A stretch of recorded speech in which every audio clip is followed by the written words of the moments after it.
CM ಸಾಹೇಬ್ರು ಅವರು 2014-15 ಇಲ್ಲೆಲ್ಲ ಕಾರ್ಯಕ್ರಮ ಬಂದ್ರೆ ಒಂದು ಫೋಟೋ ತಗೊಳ್ಳೋಣ ಅಂದ್ರೆ ತುಂಬಾ ಜನ ಬಿಡ್ತಿರ್ಲಿಲ್ಲ. ಒಂದು ಫೋಟೋ ತಗೊಂಡ್ರೆ ನಾವು ಒಂದು 6 ತಿಂಗಳು ಓಡಿಸ್ತಾ ಇದ್ವಿ. ಬಟ್ ಮೊನ್ನೆ ಸಿದ್ದರಾಮಯ್ಯ ಸಾಹೇಬ್ರು ಅವ್ರ ಮನೆಗೆ ಹೋಗಿದ ತಕ್ಷಣ ಪಕ್ಕದಲ್ಲಿ ಕೂರಿಸ್ಕೊಂಡು ಊಟ ಮಾಡಿಸ್ತಾರೆ.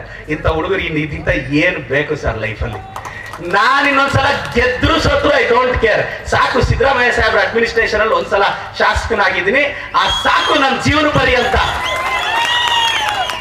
లైఫಲ್ಲಿ అతిగా ఆశపడే ఆడది ఆవేశపడే మగడు పైకొచ్చింది చరిత్రలో లేదు నా దారి రహదారి ಅಂತ ಸೂಪರ್ ಸ್ಟಾರ್ ಅಂತ ಮಾತು ಹೇಳ್ತಾರೆ. ಯಾಕೆ ಈ ಮಾತು ಹೇಳ್ತಿದ್ದೀನಿ ಬ್ರದರ್ ಅಂದ್ರೆ, ದಯವಿಟ್ಟು ಇಲ್ಲಿರೋ ಯಂಗ್ಸ್ಟರ್ಸ್ಗೆ ಒಂದು ಬದುಕಿನ ಪಾಠ ಹೇಳ್ತಿದ್ದೀನಿ. ಲೈಫಲ್ಲಿ ಎರಡೇ ಉದ್ಧಾರ ಆಗ್ಬೇಕು ಅಂದ್ರೆ, ಒಂದು ನಿಮ್ಗೆ ಅನಿಸ್ದಂಗೆ ಮಾಡಿ, ಎರಡನೇದು ಯಾವನ್ನೋ ನಂಬೇಡಿ. ಇವೆರಡು ಇಟ್ಕೊಳ್ಳಿ, ಮೇಲಕ್ಕೆ ಬರ್ತೀರಾ ಲೈಫಲ್ಲಿ. ಯಾಕೆ ಅಂತ ಹೇಳ್ತಾ ಇದ್ದೀನಿ. ನೀವು ಮತ್ತೆ ಪ್ರದೀಪಣ್ಣ ಹಂಗಲ್ಲಣ್ಣ ನಿನಗೆ ಗೊತ್ತಿಲ್ಲ. ನಾನ್ ಈ ಹೇಳಿರೋ ಸತ್ಯನ ಅರ್ಥ ಮಾಡ್ಕೊಳಕ್ಕೆ ಇನ್ನೊಂದು 20 ವರ್ಷ ಎಕ್ಸ್ಪೀರಿಯನ್ಸ್ ಮಾಡ್ಬೇಕು. ಚೆನ್ನಾಗಿ ಓದಿ. ನನಗೂ ಬಹಳ ಒಂದು ಆಸೆ ಇದೆ. ಸಿದ್ದರಾಮಯ್ಯ ಸಾಹೇಬ್ರು ಬಹಳ ನನ್ನಂತ ಅಹಿಂದ ಹುಡುಗನ್ನ, ನಾನು ಒಂದು ಅಹಿಂದ ಹುಡುಗ, ಬಹಳ 130 ಕೋಟಿ ಕರ್ನಾಟಕದಲ್ಲಿ ಯಾವ ಶಾಸಕರಿಗೂ ಕೊಡ್ಲಿಲ್ಲ ಸರ್. ನಾನು ಮೊದಲನೇ ಸರ್ ಹೋಗಿ ಕೇಳಿದೆ, ಸರ್ ದಯವಿಟ್ಟು ಸರ್ ಅಂತ.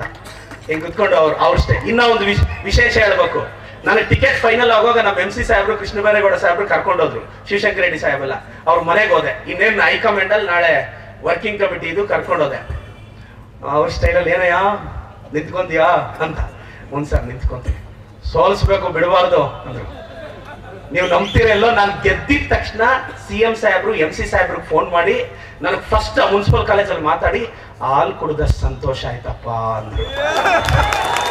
ಇದ್ದೇ ವರ್ಡ್ ಬಳಸಿದ್ ನನಗೆ, ಹಾಲು ಕುಡಿದಷ್ಟು ಸಂತೋಷ ಆಯ್ತಪ್ಪ ಅಂತ. ನನಗೀಗಲೂ ನಾನು ತೆಲಂಗಾಣದಲ್ಲಿ ಹೋಗಿ ಸ್ಟ್ರೈಕ್ ಮಾಡಿದೆ. ಅಲ್ಲಿ ಕರ್ನಾಟಕ ಗ್ಯಾರಂಟಿ ಅಲ್ಲಿ ಕೇಳಿದ್ರು, ನೀಕೇನು ದಿಗ್ಲೇ ಅಲ್ದಾನೆ? ಏನ್ ದಿಗ್ಲಮ್ಮ, ಸಿದ್ದರಾಮಯ್ಯ ಸಾಹೇಬ್ರು ಉಂಟಾರೆ, ಏಮನೈತೆ ಕಾಪಾಡ್ತಾರ ಒಳ್ಳೆ. ಏನು ಇಲ್ಲದೆ ಇದ್ದಾಗಲೇ ಎದರ್ಲಿಲ್ಲ.